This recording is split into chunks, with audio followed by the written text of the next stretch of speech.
নমস্কার বন্ধুরা, আজকে আমি বানাবো জন্মদিনের কেক ডিজার্ট রেসিপিটা আশা করছি তোমাদের সবার ভালো লাগবে।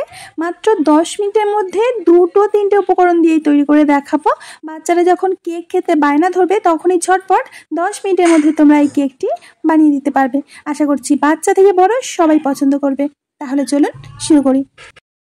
সবার প্রথমে আমাদের লাগবে ডিম। এখানে আমি 2টো ডিম নিয়ে নেব, তবে ডিমটা ফাটিয়ে শুধু ডিমের কুসুমটাই নেব, ডিমের সাদা অংশটা বাদ দিয়ে দেব। তো খুব সহজে আমি ডিমের কুসুমটা আলাদা করে ফেলছি, আর এটা আমি নতুন শিখেছি, আগে আমি মোটেও পারতাম না এই কাজটা করতে। তো 2টো ডিম থেকে কুসুমটাকে আগে বের করে নেব।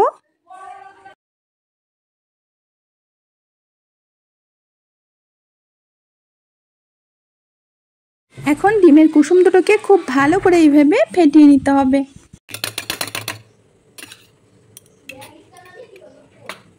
তো বন্ধুরা, এখন আমাদের লাগবে গরুর দুধ। গরুর দুধের জায়গায় তোমরা লিকুইড মিল্কও নিতে পারো। তো এর মধ্যে দিয়ে দিচ্ছি চিনি, মোটামুটি 1.5 কাপ মতো চিনি দিয়ে দিলাম, আর সাথে দেব 2 চামচ মতো কর্নফ্লোর। আমি মেপে নিয়েছি আগের থেকে। এখন কর্নফ্লোরটাকে দুধের সাথে খুব ভালো করে গুলে নিতে হবে, মানে মিশিয়ে নিতে হবে।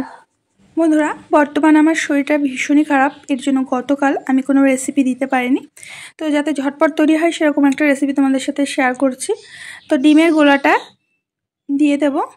ডিমের গোলাটা দিয়ে খুব ভালো করে দুধের সাথে এইভাবে মিশিয়ে নিতে হবে। এটা কিন্তু খুব তাড়াতাড়ি তৈরি হয়ে যায় আর খেতেও ভীষণ মজার লাগে, অন্তত একবার বানিয়ে দেখবে।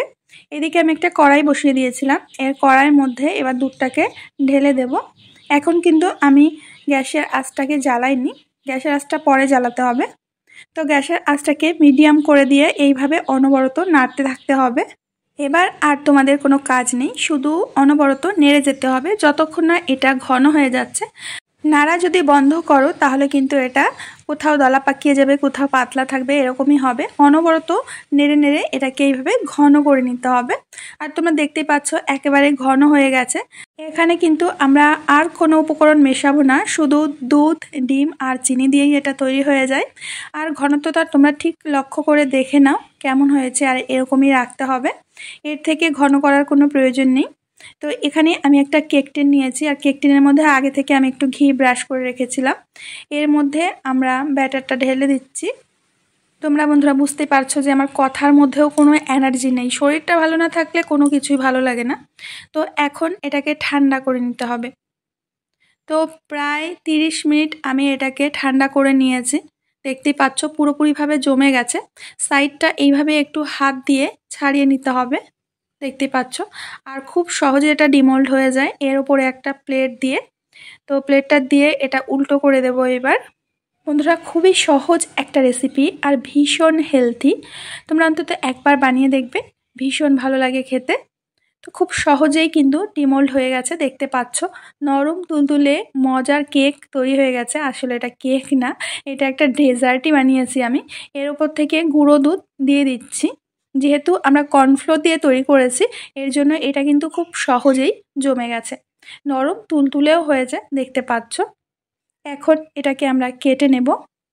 তো মশা মারতে কামান সেরকমই হয়েছে, মানে আমার চাকুটা খুঁজে পাচ্ছি না, তো এই সবজি কাটার চাকু দিয়েই আমি কেটে নিচ্ছি। আমি আমার মতো করে পিস করে নিচ্ছি, তোমরা তোমাদের মনের মতো করে পিস করে নিও। প্রথমে আমি এইভাবে 4 ভাগে ভাগ করে নিলাম, তারপরে আবার একটা একটা ভাগ মাঝখান থেকে এইভাবে করে কেটে নেব।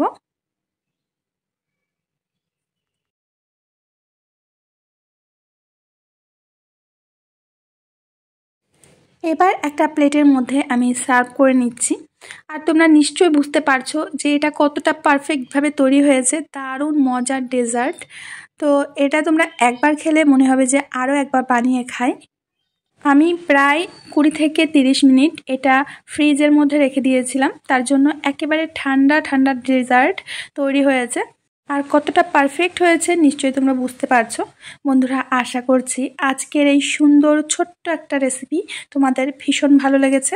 ভালো লাগলে অবশ্যই আমাকে কমেন্টে জানাবে। আজ এখানেই বিদায় নেব, আবার দেখা হবে নতুন রেসিপির সাথে। সবাই ভালো থেকো আর সুস্থ থেকো।